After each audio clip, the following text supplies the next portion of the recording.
आणि माझे शालेय विद्यार्थी आणि विद्यार्थिनी या सर्वांना माझी मनापासून स्नेहपूर्वक मानवंदना।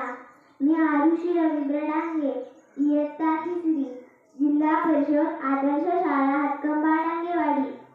आज 26 जानेवारी 2025 म्हणजे प्रजासत्ताक दिन। प्रजासत्ताक दिनाच्या तुम्हा सर्वांना आणि समस्त भारत देशवासियांना हार्दिक हार्दिक शुभेच्छा।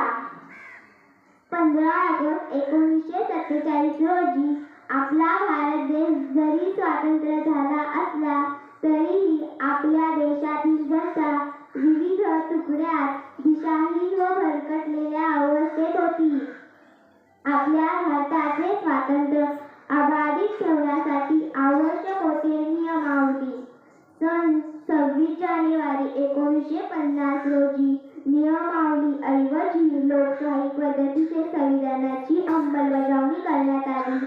या संविधानाचे मुख्य शिल्पकार होते भारतरत्न डॉक्टर बाबासाहेब आंबेडकर, डॉक्टर राजेंद्र प्रसाद आणि मसुदा समितीचे इतर सदस्य।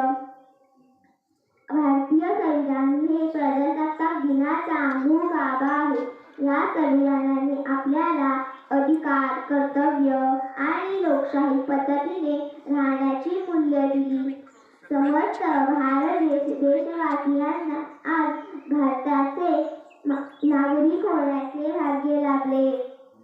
सन 26 जानेवारी 1950 रोजी भारत देशवासियांना पवित्र व समृद्ध असे संविधान लाभले। आपल्या भारतीयांच्या हातात सत्ता आली आणि आपला भारत देश प्रजासत्ताक बनला। म्हणून आज हा आपण दिवस अभिमानाने साजरा करतो। एवढे 4 शब्द बोलून मी माझे भाषण संपवते।